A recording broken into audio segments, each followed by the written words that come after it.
I wasn't the kind of man who talked about his feelings. I was raised to believe that men don't cry, don't break, don't ask for help. You get up, you push forward, you win.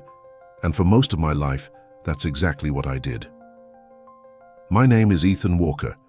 In the eyes of the world, I'm a success story, a self-made millionaire, founder and CEO of one of the most prestigious hotel chains in the US, with properties in New York, Miami, and Los Angeles. Forbes once called me the man who turned luxury into a lifestyle, and yet none of that means a thing.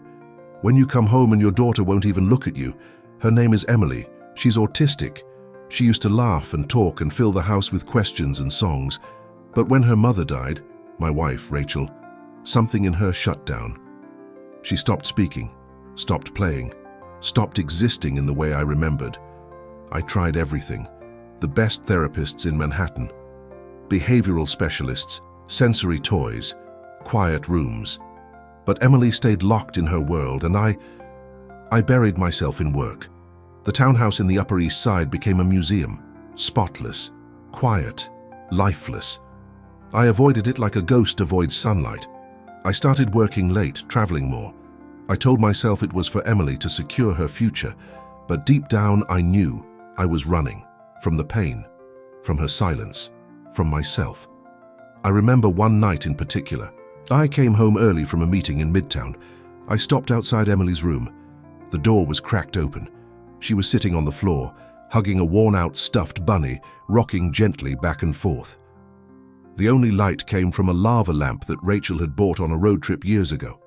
There was no sound, no cartoons, no humming, just silence. And I realized then, we weren't living. We were surviving. The staff in the house moved like shadows. No one spoke above a whisper. Laughter was absent.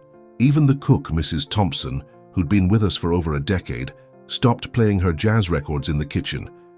Everyone was walking on eggshells, around Emily, around me. I used to sit on the balcony with a glass of bourbon, staring at the city lights, wondering how someone could own penthouses and private jets and still feel like they were drowning in emptiness. But I had already accepted that maybe love just wasn't in the cards for me, that some men were born to build empires, not families. What I didn't know is that everything was about to change, and it would all start with a woman named Mia. Hiring Mia was a formality. I didn't conduct the interviews anymore. My assistant, Amanda, handled that. The only instruction I gave was simple: find someone who can handle a house with a child who barely speaks. Someone quiet, efficient, invisible. I wasn't expecting to ever remember her name. But then Amanda knocked on my office door and said, "The new housekeeper's here, she's waiting downstairs." I nodded without looking up from my laptop. Mia walked in a few minutes later. I glanced up, and for some reason, my eyes lingered. She didn't dress like the other candidates, no polished resume energy, just jeans, a loose-fitting shirt, hair tied back in a messy bun. She wore Converse sneakers that had seen better days and held a reusable coffee cup with paint stains on it. And yet, she smiled, not forced, not corporate, but like someone who saw things I didn't, and wasn't afraid of what she saw in me. "Hi, I'm Mia," she said, voice calm, grounded. "Thanks for letting me be here." Something in her tone caught me off guard. She didn't say thanks for the opportunity like everyone else.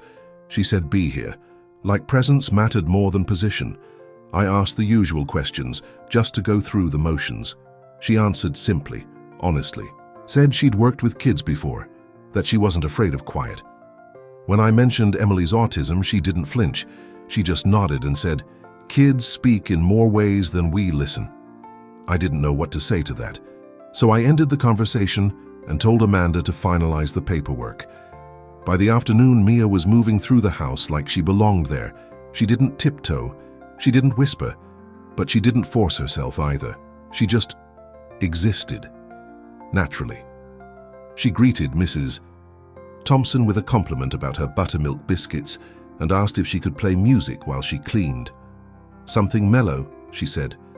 I heard Tracy Chapman drifting through the halls that evening, and for the first time in years, I didn't shut the door to drown it out. That week, something strange started happening. Emily didn't run away from Mia. She didn't scream or curl up in the corner. She just noticed her, watched her. Sometimes Mia would sit near Emily on the floor, drawing shapes in a notebook, not saying a word. Sometimes she danced badly as in the living room, pretending a mop was a dance partner. She laughed at her own clumsiness, but it wasn't fake.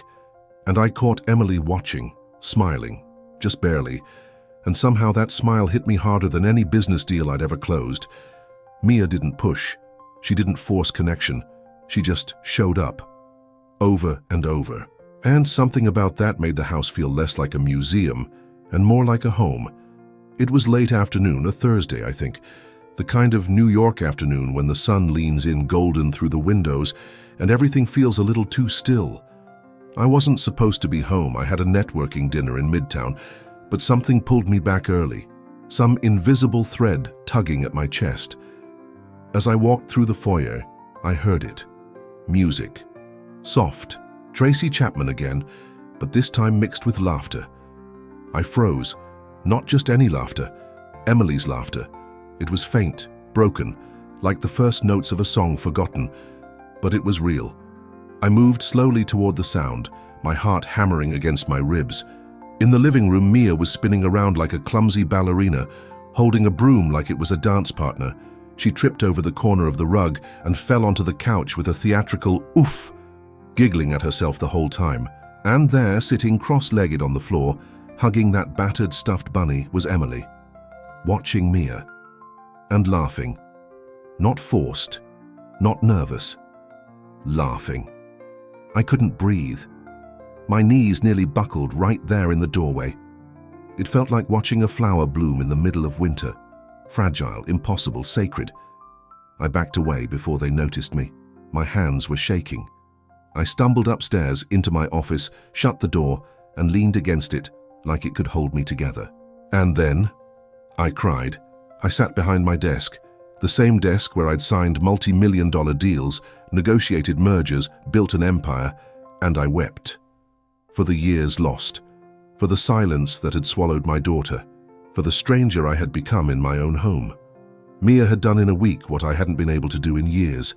She reached Emily's world, not with credentials or therapy plans or expensive gadgets. She reached her with laughter. And as I sat there, wiping my face with the sleeve of a designer suit that suddenly felt like armor I didn't want anymore, I realized something terrifying. I wasn't just grateful. I was scared. Scared of how much Mia mattered already. Scared of how she made me feel things I had buried so deep I forgot they existed. And most of all, I was scared because for the first time, I had something to lose again. You'd think seeing your daughter smile again would fix everything. You'd think the weight would lift. The walls would fall, the house would fill with music and light, and everything would be okay. But life's not a fairy tale. And I'm not a hero. Instead of feeling peace, I felt something ugly growing inside me. Jealousy. Not the romantic kind. Not yet. It was worse. It was the kind you feel when you realize your child, your flesh and blood, feels safer with someone else. Mia would hum while cleaning, dance when no one was watching, make Emily giggle with silly faces at the breakfast table. And every time a part of me clenched tighter. Who was she to come in and fix what I couldn't? One afternoon, when I got back from a board meeting downtown, I saw them through the kitchen window. Mia was teaching Emily how to bake cookies, flour everywhere. Emily laughing so hard she dropped the spoon. Mia doubled over laughing too. They didn't see me. I stood there feeling something hot and ugly rise in my chest. And that's when Madison showed up. Madison Wright. Perfect hair, perfect heels, perfect lies. My ex-fiancée. The woman who loved the idea of being Mrs. Ethan Walker far more than she ever loved me. She just happened to be in the neighborhood and thought she'd stop by, bringing a bottle of overpriced Napa Valley wine as a peace offering. "Wow," she said as she stepped into the kitchen, wrinkling her nose at the mess. "Looks like summer camp exploded in here." Mia smiled politely and wiped Emily's hands clean. Madison leaned in, whispering loudly enough for everyone to hear. "You really let the help run the show now?" I froze. Emily stiffened. Mia just calmly helped Emily with her apron and whispered something in her ear that made her smile again. But I did nothing. I let Madison stay, let her act like she still had a place in our lives. And worst of all, I didn't defend Mia. That night, the house felt different. Emily barely touched her dinner. Mia moved more quietly than usual, cleaning up the remnants of a dinner party no one enjoyed. When I finally went upstairs, I heard Emily whisper from her room, "Where's Mia?" The guilt was a living thing inside me, and I knew then I was about to break the only fragile bridge that had brought us back to life. The morning after Madison's visit, the house felt heavier than usual. The laughter was gone. The music was gone. Even the sunlight seemed less interested in coming through the windows. I sat in my office, staring at the same email for hours, pretending to work while the real battle was happening inside my chest. I thought about Emily, about the way she clung to Mia now, about how she looked at her with trust, with warmth, trust she didn't give to me. I thought about Mia's laugh, her kindness, her damn stubborn goodness that made me feel exposed, inadequate, raw. And then, like the coward I was, I convinced myself I was doing the right thing, that Mia was getting too close, that Emily needed boundaries, that I needed control back. So I called her into the study. She came in wearing jeans, sneakers, and one of those thrift store hoodies she always wore, the kind that smelled like clean cotton and vanilla. She smiled, a little cautious, and I shattered everything. "Mia, I think it's better if we part ways." The words felt foreign in my mouth, sharp, wrong. She blinked, confused. Did I do something wrong? I shook my head, forcing myself to keep a neutral expression. It's not personal, it's just, Emily needs structure, professional distance. Mia swallowed hard. I saw the hurt flicker across her face, but she didn't argue, didn't plead. "I understand," she said softly. She turned around and left the room. And just like that, the house died again. An hour later, I watched from the window as she walked down the driveway carrying a small duffel bag. No car, no taxi waiting. Just Mia disappearing into the cold New York morning. Emily stood at the front door, her forehead pressed against the glass. "Mia," she whispered over and over. "Mia, Mia." That night, Emily refused to eat. She refused to speak. She refused to even look at me. She sat in her room, rocking back and forth, clutching her stuffed bunny like it was the only thing keeping her from falling apart. At 3 a.m., I found her curled up on the floor, sobbing silently, the way she used to right after Rachel died. I called the therapist in a panic. When I explained everything, she was quiet for a moment. Then she said, "Ethan, you severed her emotional anchor. For children like Emily, trust is rare, precious, fragile, and you broke it." I dropped the phone, sat down in the hallway, and for the first time in a long time, I realized I wasn't just losing my daughter, I was losing myself. Days passed, empty, silent, heavy. Emily barely spoke, barely ate. The house turned into a tomb again, and I realized it wasn't grief that had killed it this time. It was me. I couldn't stay there anymore. I couldn't breathe in that grave I had built. So I did the one thing I never thought I'd do. I went looking for Mia. I asked Mrs. Thompson if she knew anything. She hesitated, wiping her hands on her apron, then said, "I heard she volunteers at a community center in Brooklyn, teaches dance to special needs kids." Brooklyn, not Fifth Avenue, not Wall Street. Brooklyn, where life was real, raw, honest. I drove myself there, no chauffeur, no assistant, no polished suit, just jeans, an old hoodie, and a heart cracked wide open. The building was small, tucked between a laundromat and a bodega. The bricks were chipped, and a mural of bright flowers stretched across one wall. Inside there was music, laughter, life. And there she was, Mia, spinning in the middle of a group of kids, kids with wheelchairs, kids with braces, kids with challenges I couldn't even imagine. She danced with them like they were the most important people on earth. She twirled awkwardly, laughing when she tripped, clapping when a little boy took 3 shaky steps forward. No judgment, no pity, just love, pure and fierce. I stood in the doorway, frozen. Watching her made something break inside me. She was supposed to be angry, broken, lost, but she wasn't. She was alive, stronger than ever. When the class ended, she wiped sweat from her forehead with a worn-out towel and finally noticed me standing there. Our eyes met. She didn't smile, she didn't frown. She just looked at me, quiet, steady. I walked closer, feeling like a trespasser. "Hi," I croaked out. She nodded once. I shoved my hands into my pockets, trying to steady myself. I came to say I'm sorry." The words tasted like glass, sharp and cutting, but true. Mia didn't say anything right away. She just crossed her arms and tilted her head slightly, waiting, letting me sweat, letting me mean it.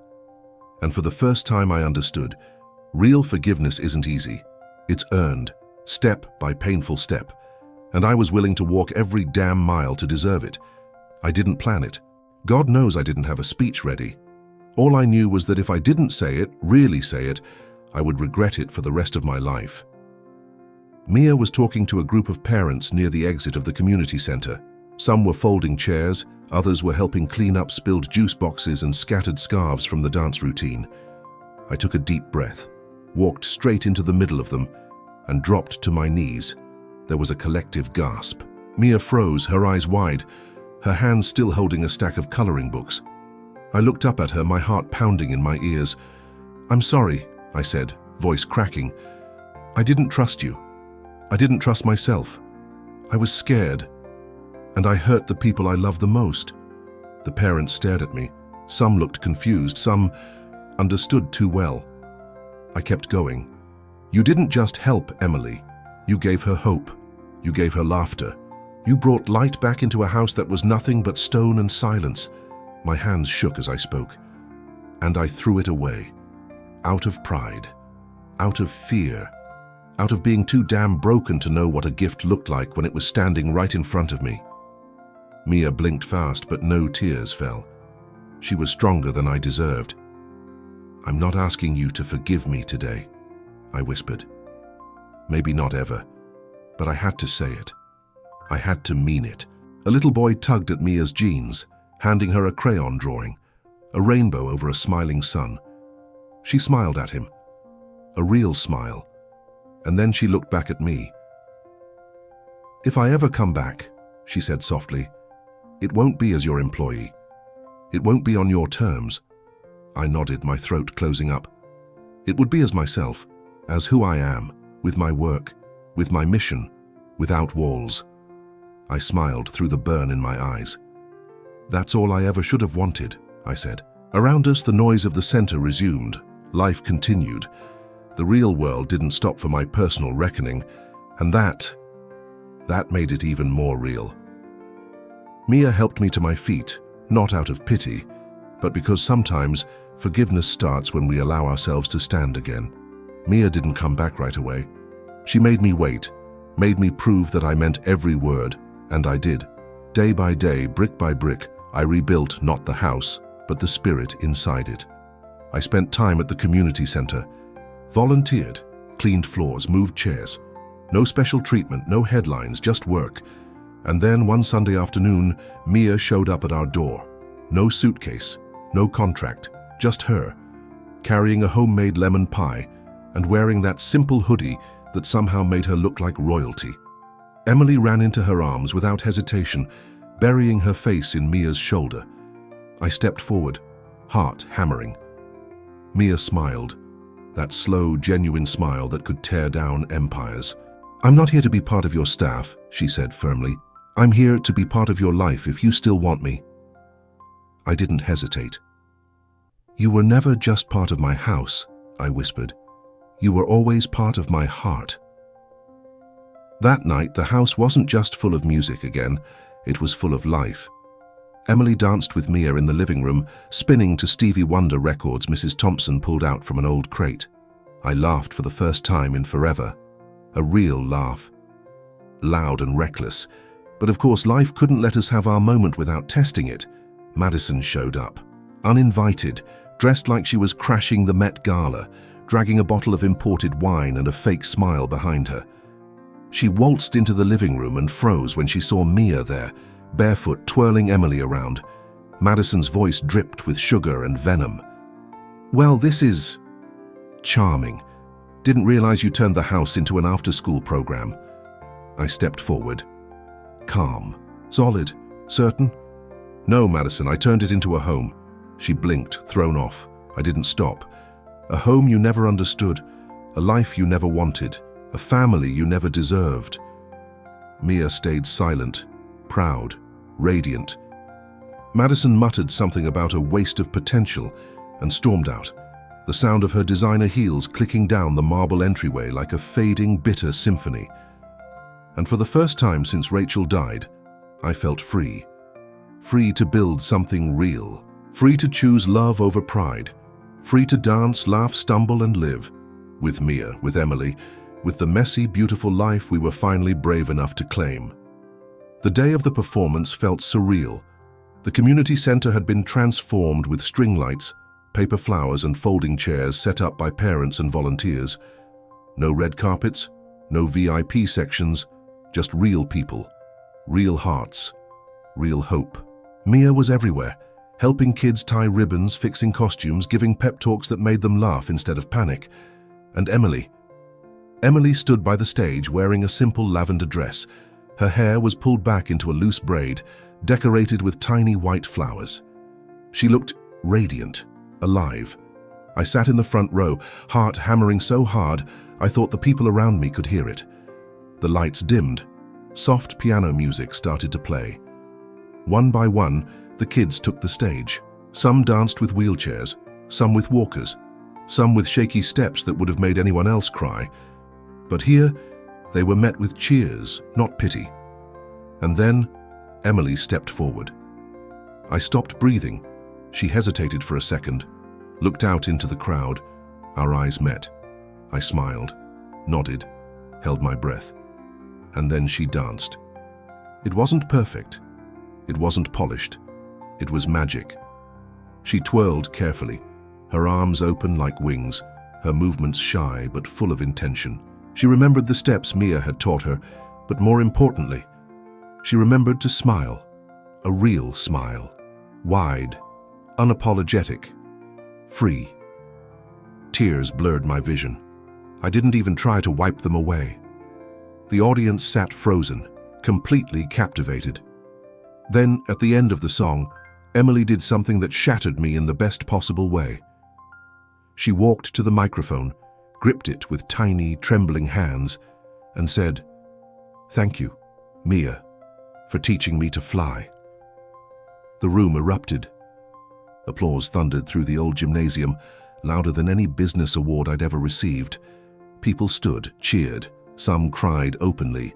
Mia ran up to hug Emily, spinning her around as everyone clapped, and I just sat there, sobbing like a fool, not out of sadness, out of pride, out of wonder, out of love so fierce it felt like it would break me wide open. In that moment I realized, Mia didn't just save Emily, she saved me too.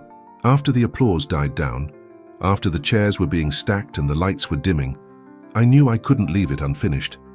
Not this time. I stood up from my seat, my hands still trembling, my heart thundering against my ribs. The microphone was still up there on the small wooden stage. I climbed the steps slowly, feeling like every eye in the room was on me, because they were. Mia was off to the side, wiping Emily's face with a tissue, both of them laughing. When she saw me, her smile faltered just a little, curious, cautious. I cleared my throat. Everyone fell silent. "I wasn't planning on speaking," I started, my voice rough, "but some things need to be said, out loud, in front of the people who matter." I looked at Mia. Only Mia. "This woman right here," I said, pointing gently, "saved my daughter's life. She saved my life." Murmurs spread through the room. I took a deep breath. She didn't do it with money, or degrees, or grand gestures. She did it by showing up, by seeing Emily when the rest of us only saw problems. My throat tightened, my hands shook, and somewhere along the way, she saw me too. Not the businessman, not the headlines, just me. Mia covered her mouth with her hand, tears brimming in her eyes. I stepped closer to the edge of the stage. "Mia," I said, voice breaking, "I love you, not because you fixed us, but because you loved us even when we were broken." The room blurred around me. There was only her. "If you'll have me," I said, laughing through the tears, "I don't want to spend another day building anything that doesn't have you in it." The world held its breath. And then Mia walked toward the stage, her face flushed, her smile brighter than any spotlight. She climbed up, took the microphone from my hands, looked at the crowd, then at me, and simply said, "It's about time." The audience exploded in laughter and cheers. Emily ran up to us, grabbing our hands. And there, under cheap string lights in a worn-out community center, with the smell of tamales and lemonade lingering in the air, we became a family. Not perfect, not polished, but real, and real was all I ever needed.